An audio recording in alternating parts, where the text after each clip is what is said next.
Hey yo, welcome back to the All Shares Club Pod. We on episode 4 now.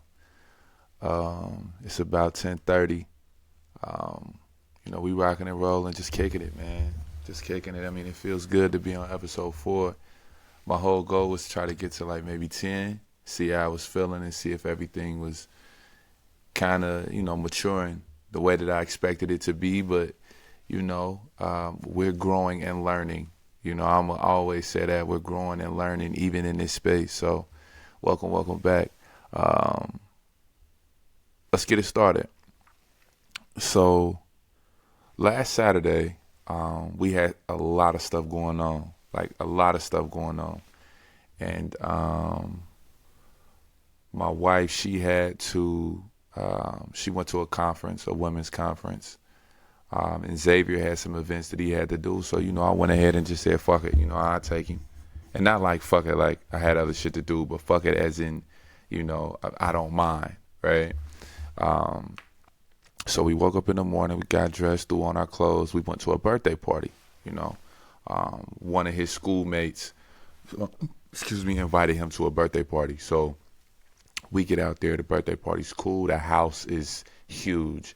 I'm talking about the house is I mean I've seen houses this big, um, but it was an older house, but it just was a beautiful home, and they had enough backyard space, to let the kids kind of move around, and they had a theme of it being like Scooby Doo, and you could come dressed as one of the characters, and then they had an event at the party where the grandfather of the kid whose birthday party it was, he came out and stole the cake, right? And just like the show, the kids have to go through these clues that the mom made for them to figure out who stole the cake and how they're gonna get it back. And if you know anything about Scooby Doo, there was always somebody trying to prevent the kids from doing something, like, right? So it was always like some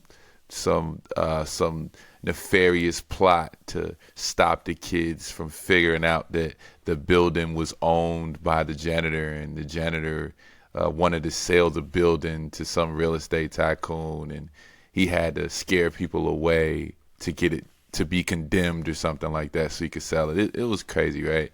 But a lot of the episodes of the normal show go just like that, right? There's always some, it was the janitor or it was the police officer from the police department who's trying to stop us from doing this. And if it wasn't for you meddling kids, right? But yeah, Scooby Doo was fire, man. And I just, and a lot of people got a lot of, a different commentary as it pertains to Shaggy and the Mystery Machine and Scooby and why they was eating so many Scooby snacks. But that's a whole nother conversation for another day. They obviously was doing something inappropriate inside of the van, which caused them to be more hungrier than normal. Them niggas was smoking weed in there. That's what they was doing. But it's cool, It was a children's cartoon, and we got at it what we was supposed to get out of it. But anyway, so the grandpa steals the cake, brings it back, and they go through the clues that was left in the yard, and they figure out who took it. We had some pizza, man. They sang happy birthday. It was an amazing time, and I just enjoyed watching Xavier kick it with his friends and seeing how he matures in his relationships with other kids from his school, and seeing how much they enjoy his presence. So it was fire, man. It was fire. It was an amazing opportunity for me to just kind of observe him in his space. But I have allergies really fucking bad, like really, really bad. And most of the times it's like most days it's my eyes itching and my nose stuffed up, and then I can't breathe. But that morning I took a Zyrtec. So I'm out in the yard, I'm out messing around, we throwing the football, I'm chasing the kids around, everything's going good. I actually, at the end of the party, Xavier asked could he, we go out to the mall and go look at the toy section. That's his thing. He likes to go look at the toy section. So he loves to go to the mall because he just might leave with a toy, You know, and Xavier doesn't really want super elaborate things. He saves that for like Christmas and his birthday. But most of the times he wants like a little action figure or something like that, you know, dinosaur Hot Wheel car. Something that'll just get him excited and be on his best behavior while, we go to the mall and get whatever the fuck we looking for, right? But this particular time we going to the mall feeling lightheaded, like really lightheaded, like to the point where I feel like I'm getting ready to pass out. Now I can't breathe through my nose. So at the same time I'm feeling lightheaded, I'm starting to panic. I can't breathe. But I calm myself down inside the mall. We stop at Starbucks. We get the mango dragon fruit lemonades. Fire. Fire. I know I'm probably late to the game, but fire. Super fire. And then after that, I start feeling a little better, you know. But mind you, I had taken my Zyrtec earlier, so I don't know where this is coming from. You feel me? Next thing I know, we get in the car and we're driving back to the house. And I start feeling really crazy. Like my chest start getting super tight. My nose is clogged up, so I can't breathe through my nose. I can breathe through my mouth as I'm talking, but it's still like labored. And the more that I talk, the more that I try to breathe, the tighter my chest is getting. So I'm starting to panic. My eyes are getting heavy. You know, I'm starting to cry a little bit. My limbs are getting heavy. Mind you, Xavier's in the back seat, sleep. He's out. So now I'm like, what the fuck do I do? I call Autumn like, yo, I got to go to the ER. I feel like shit. You know, and me, I'm almost on the hypochondriac side of things. So what'll happen is if things get bad, I'll think they're extremely bad. Like so bad, it's death, right? It's death. But I just didn't feel good. And because I do have, you know, heart issues and things in my family, you know, in that history, which is the reason why I try to do so many things to protect my heart and my circulatory system, like not smoking. I've smoked for years, literally. Cutting back on drinking, like doing things that will, you know, impede that health. I'm not trying to do that. I'm trying to work on my health and build myself up. I'm not trying to break myself down and putting in, you know, these toxic chemicals can definitely, you know, spark certain things, right? In your body, and those responses may be good or bad depending on what the fuck you putting in your system. But anyway, long story short, I'm sliding down a highway. We get off the highway, I feel horrible. Literally, I'm feeling like something is happening. Like I'm collapsing internally or some shit. Like it's happening. Death is upon me type shit. You feel me? But I call Autumn. I say, yo, I gotta go to the ER. Boom. I bust a Yui right on Hamilton. Hop on the highway. I beeline straight to Kenwood. You know, go to the doctor. I can't even get out the car to go into the ER. I'm feeling that bad. Barely could breathe. Get in the hospital. Go to the ER. Now, mind you, ER costs that fucking roll. It costs a lot of money. Like, this ain't no joke. Like, you go to the ER, you're going to spend a lot of fucking money, right? Because they got to run so many tests simultaneously, and those tests cost money. Where you would go to the doctor, and boom, boom, boom, boom, boom, you out of there with a copay because you're not getting a lot of stuff done. You go to the ER, they're going to check your body from fucking where the smallest test to the largest test. They're going to take your blood first. They want to see what's going on with you. But anyway, I get back there to the room. You know, Autumn meets me there. We sitting in the room. And then, now mind you, I'm hooked up. They monitor my blood pressure. They taking my blood. They said the first thing they want to do is take me to get scans and shit done on my chest, literally. So they take me back there. They scan my chest. I'm still in there feeling uncomfortable for sure. Like literally, because now I'm in the hospital. I'm panicking even more. Like, what the fuck is going on? So in the midst of me panicking, I'm making peace with life. Like, it's not funny now, but it was for real. I'm making peace. Anyway, we sitting in there talking, called my mom, let her know where I was at. Mom was supposed to go do something that day. I was supposed to come over and sit with lil' bro while my mama went and take care of her business. But I'm literally just trying to work and put everything in front of myself, and not just my health, but I'm putting everything in front of me, right? Like, I'll be okay. I'll be okay. If I don't do this, I'll be okay. If I don't do that, I'll be okay. Because I know if I have to do things for other people to make sure that the ball keeps bouncing, the world keeps spinning. But I'm not thinking it. I'm a part of the same world that I'm controlling. It's not just everybody else than me. It's me than everybody else, right? So if I don't take care of my fucking self, I can't be nothing for nobody else. Anyway, they run all the tests. The lady comes back in the room about an hour later. Now I'm pissing. I'm drinking water. I'm pounding water. Gonna go to the bathroom. I know something's going on with my, you know what I mean? The lady gonna come in and tell me the worst of the worst of the worst. Anyway, the doctor comes back in, sits next to the bedside with me, bro, and says, what's going on? So I tell her what's kind of going on in my life, what I've been doing, what I've been dealing with. And she says, you're lucky today. Because when I come back in this room, I have nothing to tell you about your body. It's not anything going on with your body, your organs, anything like nothing going on there. But what is going on is what's daily happenings of your life has got you stressed. Diet, not eating the right foods, not getting enough sleep, not being able to deal with the issues that have been arising in your life. You can't take everything and just put it down, right? You can't. This doctor had the best bedside manner that I have ever been a part of. I have an amazing doctor. I'm not going to say his name, but if somebody wants to know, please reach out and I'll give you that information. An amazing doctor. I had a doctor, but he moved into his practice, and then I just kind of lucked up on a doctor that I have now, which is amazing.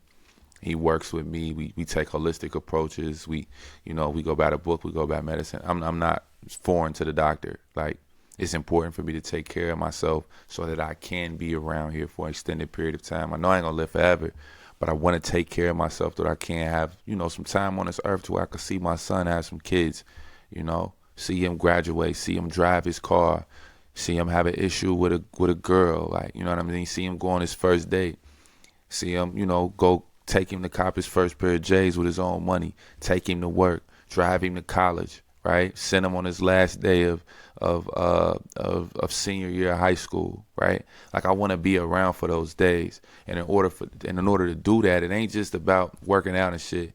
It's about how you managing this shit up here, your fucking brain. And I think what gives me, now I'm gonna go back to the point about the doctor with the bedside manner, but I think what allows me to rap the way that I do is because I can go down rabbit holes and shit in my mind. I can go from one point to the next internally, right? Without any outside thought process from anybody else. I can do that. So imagine what happens to me when I'm uncomfortable, when something makes me sad. It's tough because I can go in so many lanes, right, of my life in a negative or a positive way. I'm guilty of having conversations with myself. I'm not scared to tell nobody that, right? Sometimes I talk to myself and respond. But because I spent so much time by myself as a kid, I learned to develop these characteristics. Now, some of these characteristics have stopped me from doing a lot of fuck shit, like thinking and overanalyzing and going down rabbit holes, that I call them, will stop you from doing some shit that could produce a negative outcome at the end. So sometimes I thank my mind for being the way that it fucking is. But other times it's difficult to deal with because I get in so deep into my thoughts and processes that it begins to control me, and it impacts other areas of my health and just of my life. But this woman sat down next to the bed and began to talk to me. She began to describe some things to me that I wasn't comfortable sharing with anybody outside of this platform or my family. My diet is shit. I haven't been getting enough sleep. And what happens is that my allergies being so rough, I couldn't breathe through my nose. My passages was fucking clogged up. Now I use nasal spray. You know what I mean? Now I haven't felt that sense of I can't breathe through my nose. I can't control my breathing and things of that nature. I haven't felt that since then. So it's always important, bro, to realize that this shit, life's for everybody in ways that you could not imagine. My issue in the ER turned out to be nothing. But for somebody else, that shit could have been horribly bad. Motherfucker might not have made it home. Motherfucker might have got into a car accident driving to the hospital. Motherfucker might not have ever been able to call Autumn, and now she don't know where the fuck I'm at. I can't get to her. Where are they at? You know what I mean? What if I did pass out while I was driving on the highway? All of these shit start to play in a factor, and then it's just like, but it didn't though. I was able to make it to the hospital. Why? So I could sit down and talk to that doctor, and they could tell me I need to start checking in with me. I need to figure out why I try to overcompensate. What is it that I feel like I'm overcompensating for? Why do I feel the need to go down these rabbit holes in my mind to kind of buffer my thought process? What is that about? Like, why do I feel the need to do that? Maybe it's because I want to be accepted. Maybe. Maybe it's I'm trying to stop confrontation. Maybe. Like, I'll figure out a confrontation that could happen, and I'll try to avoid it. But then me trying to avoid it always will produce another outcome that could then create a disagreement. And what I have to understand is it's okay to disagree with people. I just don't want to do it. So now if I don't want to do it, I try to control the situation, and me control it, and then puts me in a situation that's not going to benefit me. Not just the people I'm around, but me. I can't consistently worry about, if I bump you the wrong way, if I say something to you the wrong way, if I walk this way, if I dress this way, if I say this thing, it's going to make somebody else want to have or not feel comfortable around me. Who gives a fuck, bro? Who gives a fuck? I got to live in that space, and not necessarily who gives a fuck like negatively about you. I care about you. I care about people. But I can't keep thinking of negative and positive outcomes and multiplying and compounding interactions and conversations until I'm gone from where I'm actually at. In reality, I've created conversations and moments in time that will never ever happen, but I think they will as an outcome, and that's just terrible to do. And I don't know where I've developed this process. Maybe it's because I spent so much time alone, and I had to figure these things out or learn people from an individualized perspective. I can't do it. I gotta let it go. I gotta let go of the old ways that I used to be, how I used to move, how I used to think. I'm done overcompensating, baby. If I need your help, I need your help. Help me. For real. Bedside manner from the doctor was perfect. Perfection. 10 out of 10. I cried in front of that woman because I had been going through some stuff. And I didn't want to acknowledge the fact that I wasn't okay mentally. Physically, I'm trying to do all of these different things, and I'm working, and I'm dealing with issues and all of this stuff, and I'm not okay up here in my head. And it showed. When you're not okay, when you're stressed, your body will react in a way that may fucking feel like a heart attack. Those of you who are out there that know, it's real. Shit is really real. When you're going through stress like that, your body will show you some things that you don't want to feel because other people feel them and ain't able to bounce back. And I thank God for blessing me with that moment for me to see the failure in my ways and give me another opportunity to make it better. So I'm thankful that everything turned out well and I was okay, but I got a lot of work to do. Not just dealing with my allergies and my health and all this stuff, but mentally, how am I handling when shit get thick? You know, that's important. So, reached out to somebody on behalf of somebody to speak to. I'm not afraid to share it.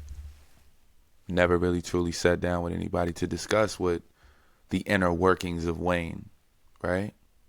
But it's important for me to do that at this era of my life because I need it. I cannot continue to manage my emotions on my own. I need to learn, and that's okay. And not just for me. This is for everybody. We all need to take time to really learn how to manage your fucking emotions. Because for some people, man, depression is debilitating. For some people, man, anxiety is debilitating. For some people, man, being alone is debilitating. For some people, it'll stop you from going to work, stop you from eating, stop you from showering, stop you from answering the phone. All of a sudden, you really just, you end up homeless. It's important I'm going to say this, in doing work on self, it's not just external, it's internal as well. And I am proud and happy that I can honestly say I am not only working on my responses, but mentally how I can manage my emotions better in all facets of my life. That's important. So I did find a doctor, and hopefully we can set up time, because I'm not going to do the virtual shit. Like, you know, you stand in front of a camera and you talk to somebody. I don't think that that's truly going to be the best benefit for me. I got to feel people. You feel me? Like, I got to feel you. I got to be in your presence. I got to look at you. I got to see how you are responding to the shit that I'm talking about. And I can't just do that through a computer screen. Now, us talking on this podcast shit, that's different. I talk to y'all all night, right? But in figuring out how I handle this, my fucking brain, and why I am the way I am, and what things make me tick, and, you know, how I then manage those ticks when I am thrown off or I am uncomfortable. If I could have some help managing that shit, why wouldn't I? You know, so I stand here today and I tell everybody, right? I sit here today, not stand. I sit here and say, listen, if you don't feel comfortable emotionally, mentally, take some time. Take that time. Don't try to power through that shit, because it's going to come back and get you, I promise you. It's just like if you're in a relationship with somebody and you get upset with them and then you don't talk to them and you say, oh, it's all good.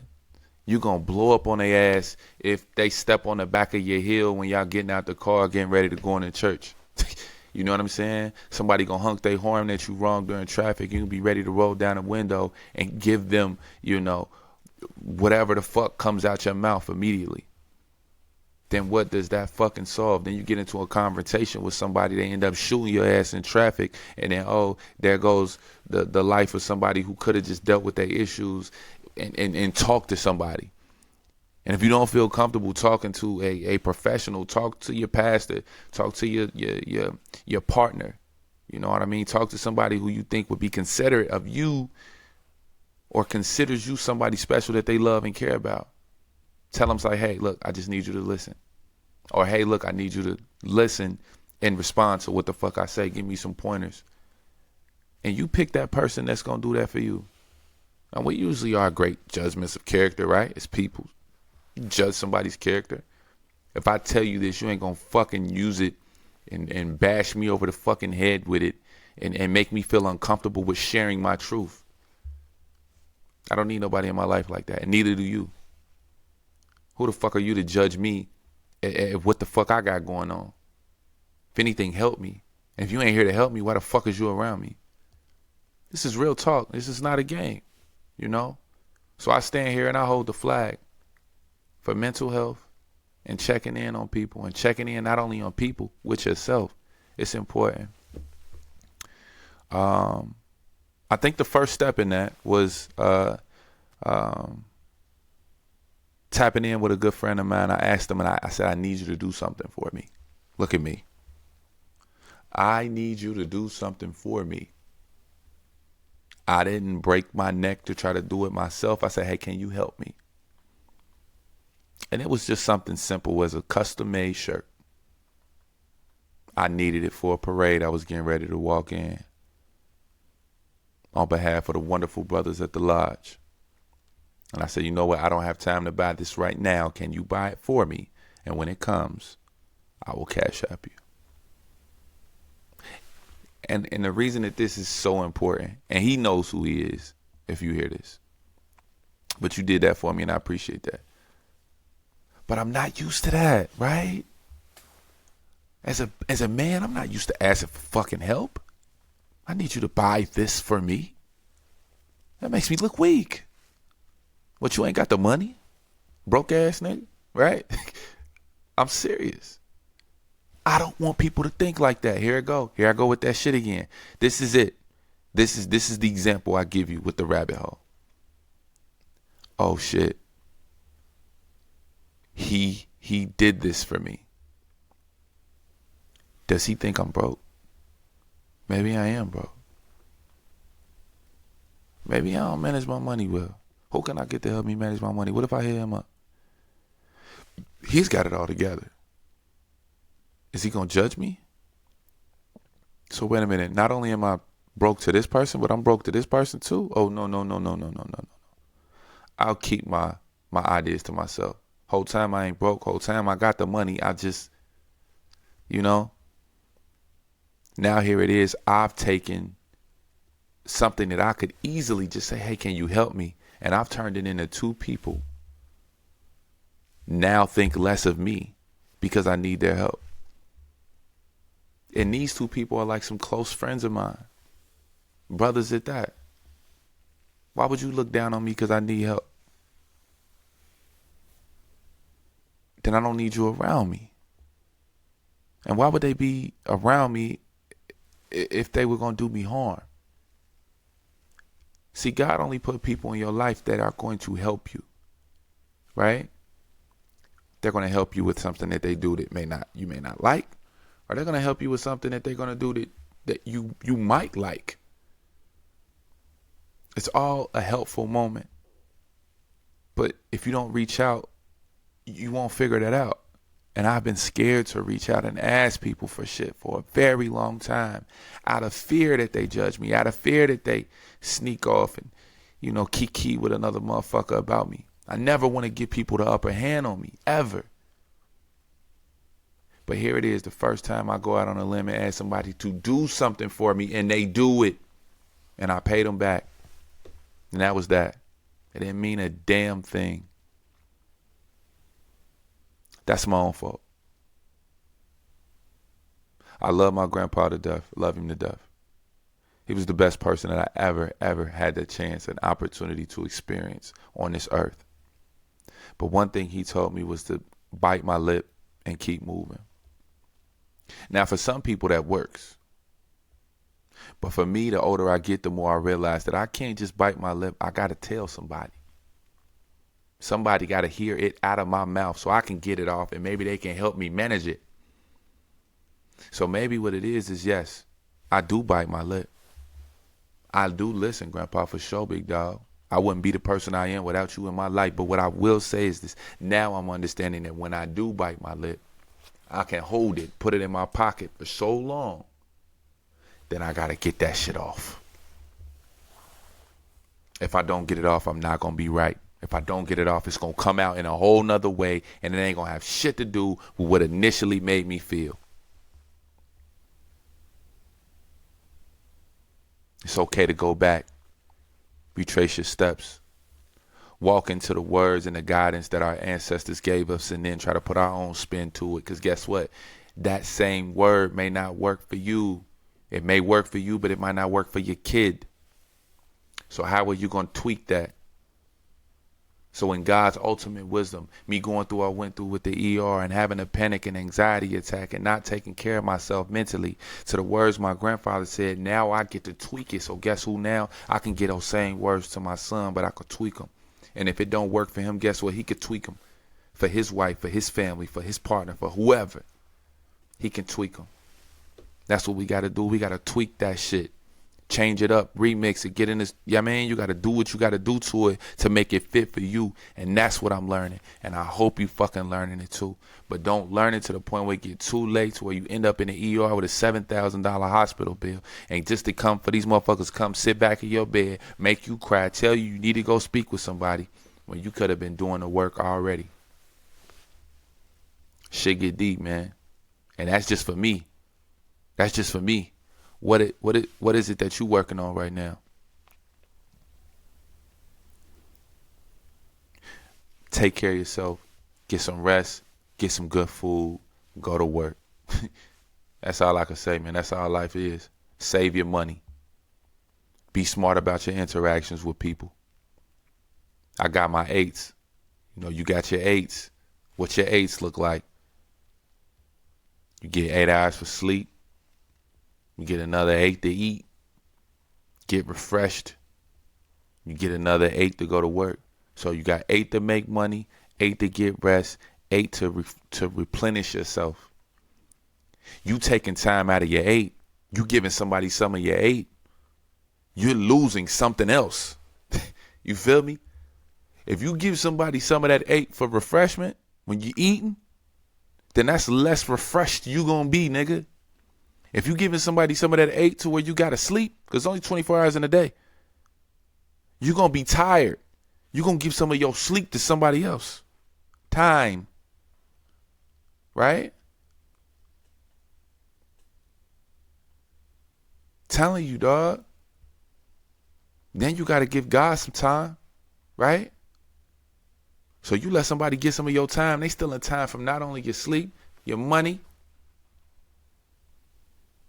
your worship,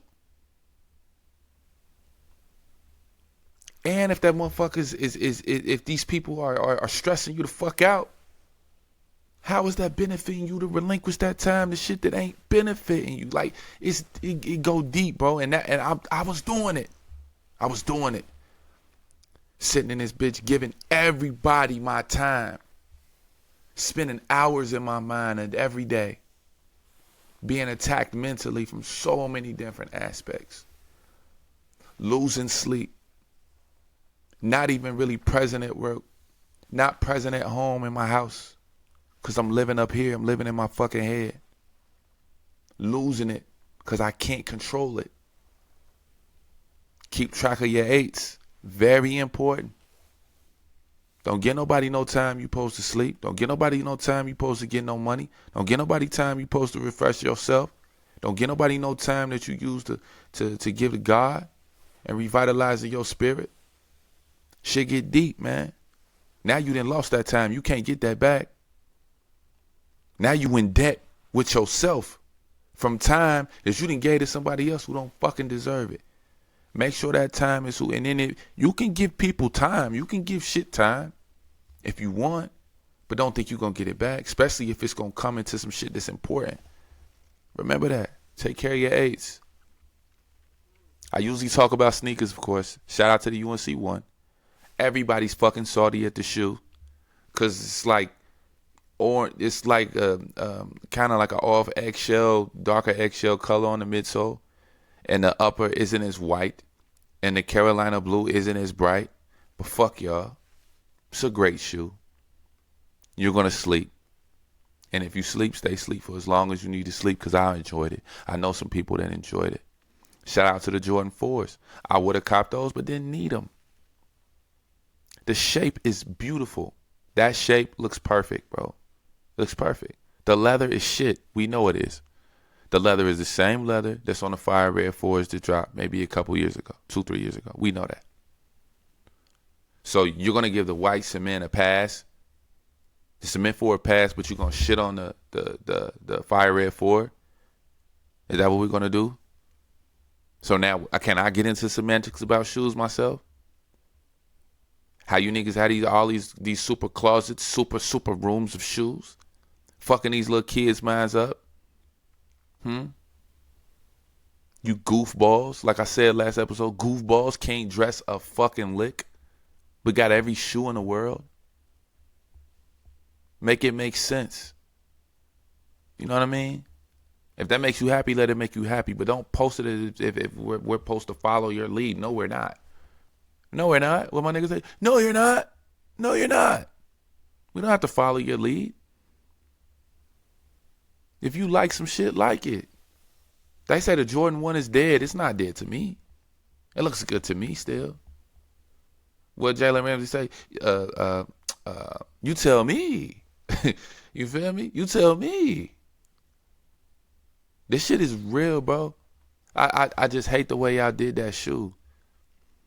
It was almost like we build sneakers. Like we've got the legacy of Nike, and I mean, I'm sure that us as consumers can have an opinion for sure, but to shit on people for buying the shoe like they don't know or they don't have a clue of what it is because they bought it because it doesn't look like the ones that came out, 2014 or something like that. We have clues. We just like the shoe. Some of us may have had the Carolina, the recent one. But that means we can't have this one too. Or we may not have had that one, so then we get this one because this is our first time having a UNC one, and now we truly love this one. Stop it. Stop it. Like, why is that the thing? What else do you niggas leave on the shelf? Y'all left the Carmelo 12s on the shelf. That shoe was fire when it originally came out. Now you've got 20 years later on the shoe. Everybody remembers Carmelo hooping in that shoe. Right?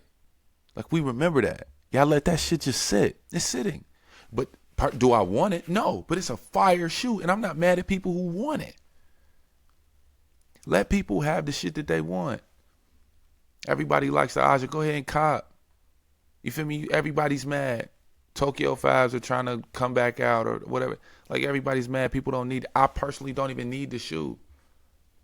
People would call me crazy for not wanting the Tokyo 5. Oh, my God, how come you don't want the Tokyo 5? I don't want it. There's only one yellow Jordan I want. Only one. I think it's the 17 and come in a briefcase. I could be wrong. And that's okay. Help me out. Like I said, help me. Let me get my numbers right. Right? Hold on. Matter of fact, let me do this. Well, I got my phone right here. Is it yellow 17s? Yellow Jordan 17. Am I right? Yes, I am right. I am fucking right. Can y'all see that? I think you can't see it. But it is the yellow Jordan 17. I want it the low top. I want it. Right now, you can get it on GOAT for, it looks like it's about $450, $460. But just let the class know that I was right on the yellow 17. Now the all yellow and black is just, this is crazy. You're talking about $1,400. They can keep that. I guess that's like a Soulfly collab. Then they've got the low. Yeah, they can keep those. I'm not gonna even argue with you, big dog. You got it, you know. But quit making people feel bad because they like shit, bro. That's not cool. Like, I'm never going to do that. You know, I'm a GR king. If it's a GR and I like it, I'm gonna cop it. You know, if it has some history, some history to it, of course I'm with that. But quit making people feel bad because, you know, that, or don't make them feel bad because they prefer a Samba over a Jordan 1. Who are you to fucking judge them? Everybody gets fly in their own way. Let them get fly. They want to put a P6000 on or a Pegasus 2005 Pegasus or whatever the fuck they want to do. Let people do them, bro. Cause you shitty anyway. You feel me? And I'm not talking about you. I'm talking about like people who are judging people based off what type of sneakers did they want to wear and cop. Like, so what? The shoe I bought is sitting on the shelf in the store. Isn't that what we want from the culture? Don't you want people to be able to go to the store and cop the fly shit? I remember a time, you know, you couldn't go get a 1 after release. It was slow. You had to sit in the parking lot and hope somebody give you a shoe for $500. Shit get real, man. Oh, also, man, look, dog. This is not the podcast for doing that, but I gotta do that. I'm watching this one clip, you know, on my Instagram. These guys were literally sitting in a circle, right? It was like 2 guys. I don't know what podcast this is, but fuck them, because that's not cool. They not giving nobody no information. They just entertaining people by shitting on women. Do you niggas like women? Do y'all like women, bro? That's all I want to know. Because if y'all just want them for sex, bro, just say that. Say, look, I don't really like women. I just want to fuck them. I just want to have sex with them. I just want to use their body. But I don't love a woman for what she brings to the table. You give a woman a house, she make it a home. You give her a seed. You know, she turning into a baby. You give her some food, she turning into a meal. You niggas don't like women. You niggas don't like shrimp Alfredo, chicken Alfredo. You niggas don't like that. You don't like Parmesan chicken. You know what I'm saying? You don't like a little baked chicken with a little asparagus, a little scalloped potato, a little butter bread on the side, my nigga. You don't want that with a glass of lemonade. You don't like women. Black, white, yellow, indifferent, red, purple, green. Women, y'all are beautiful. Don't let these niggas on these podcasts tell y'all what y'all ain't. You know what I'm saying? Degrade y'all, call y'all fat and shit. Like, nigga, what are you doing? You feel me? Like, I hate that. And then that's just it. Now, if there's a disagreement between a man and a woman and they're having dialogue about how we can be better and fill each other's cups and give each other the energy that we need to be successful throughout the week, I'm all for that shit. Do it. Happy dialogue, uncomfortable shit conversations. Do it. But when you get a man degrading women on how the way she look, what she's requiring in a relationship, she might be requiring some shit you ain't ready for, and guess what, nigga? She just ain't for you. That's okay. But don't degrade her and shit on her. All you niggas do is shit on women. Tell them what they is and what they can't. You niggas must don't like the way women smell or how they walk when they put their shit on. What size shoes she wear. How her feet look in her heel. You feel me? You niggas don't like shit like that. Y'all don't like women. Y'all don't like healthy women with healthy mind states. Y'all don't want that. They want a woman they can walk over and talk to and degrade and push around and shove around. Some woman with no voice and can't stand up for herself. Why the fuck you even want to be with her if that's how you got her? Who wants to walk around with somebody like that? And the same thing too. Women, have your requirements, but don't shit on niggas who don't got it. You may want you a 7-figure nigga, 6'8", play for the Spurs. Bitch, he ain't everywhere. But good luck to you finding him. I don't have to worry about that shit. But y'all motherfuckers out here in the world dating and picking and choosing and sticking and moving, go ahead, figure that out. But I am convinced that these motherfuckers on these podcasts do not like women. They don't. Y'all can't. Y'all just want to use them. But be honest with yourself. Yet have I seen these podcasts, either one, this is what they're doing, is you got one podcast where the men are degrading women, saying they ain't shit, saying they need us and all of this type of shit in order for them to be successful. On the other side of the spectrum, you got these men that badmouth other men because they may not be doing what you think they should be doing in their relationship. And who the fuck are you to judge somebody how they moving in their household? Who? What? Nigga, what flow stay boat ain't gotta float yours. As men and women, we both still growing and evolving and maturing in relationships. It's a relationship. It has to grow. It has its ups and downs. It has its ebbs and flows. What does the tide do? It comes and it fucking goes. Every day ain't gonna be a beautiful day in your relationship. But that don't mean y'all degrade one another. That don't mean it give you right to tell a man how to treat his woman. Where yours at? Show us. How are you so great?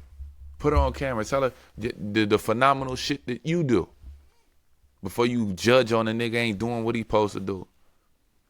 You know what I'm saying? And I ain't pandering to relationships and none of that shit. I ain't even saying my shit is the greatest. I'm just saying you niggas better start figuring out life. Fucking shitting on a woman that's in the kitchen barefoot holding the baby, making coffee and shit in the morning. You get the, nah, fuck that, man. Let these women do them and let us do us. We'll figure it out. But we don't get to degrade each other in the process. Fuck that. I'm not doing that. You niggas keep going, bro. Y'all gonna be some lonely ass niggas. You're gonna have Rolexes and Ferraris and in the crib beating your meat every night because you can't find a woman that's willing to deal with that bullshit. And the same thing with these women. I ain't telling a woman to lower their standards. I'm just saying, blow 'em where you at. Enjoy niggas for what they is. If you got an artistic guy, a poet, painter, a yoga instructor, if he work with the kids, if he a social worker, if he drive a metro school bus, if he a construction worker, love him for what he is. Help motivate him to have other goals. Because we as men, we have goals. Give us a chance to figure out what that goal looks like. You know what I mean? That motivation might take that man to 7 figures. And look, you stuck around for the motivation. But you shitted on him when he was working at Papados. He was busting tables, not knowing he had a whole book of poetry in his backpack, but he go home to his 1-bedroom apartment and he got a nice eclectic space. He's well read, talented. But yeah, you put him off because he was busting tables, but all he wanted to do was take you out for a smoothie. We got to start thinking, bro. We got to start thinking. Let these women ascend, bro. Let these women go do what they got to do. Don't judge them. Don't judge them. Let's not judge each other. Let's build each other up. Let's figure out a way how the relationship can benefit, right? It's a relationship, partnership. It's a deal. You please me and I please you. And I agree to do it for as long as we're together. That's all I'm saying. I love women. And I hopefully that the women are in the world find a way to love the men that they're, or love whoever. Love whoever. Step back. Love whoever love you. But don't judge them in the process of why they getting to know you and maturing within the partnership that y'all creating. What's next? What I got on this list? The Nottoway Plantation. Let's talk about that.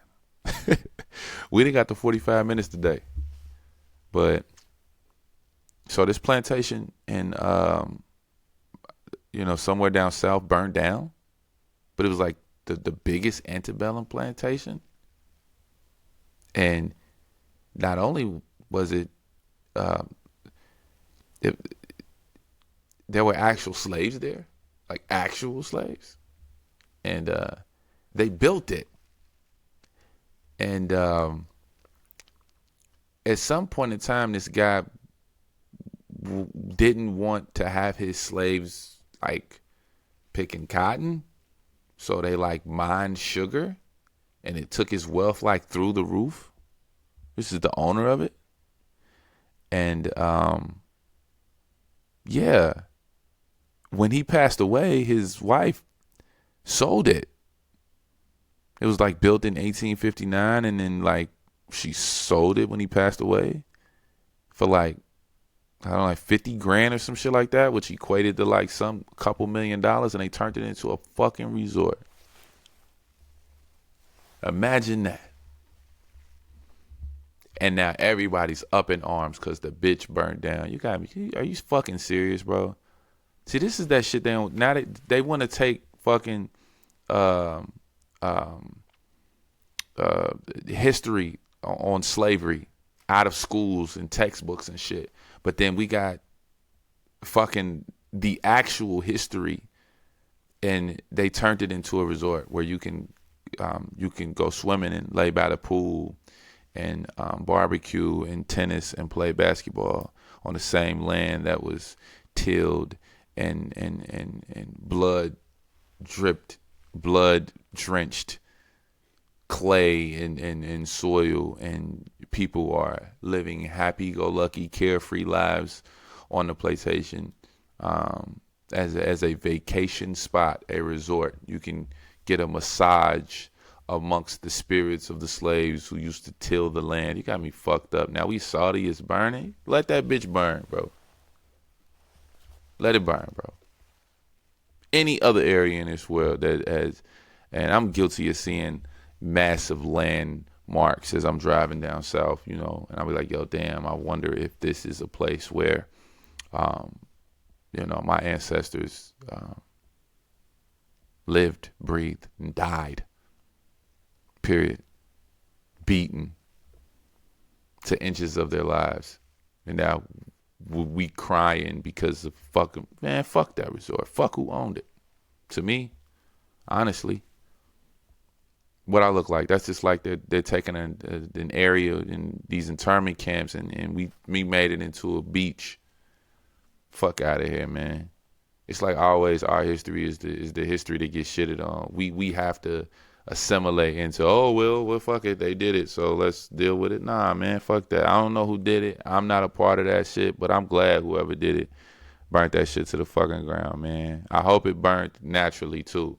I hope a swift wind knocked loose an electric wire, and I hope nobody died in the fire, like, honestly. But I'm glad that shit is no longer an establishment where they can make money and have joyous occasions and drink.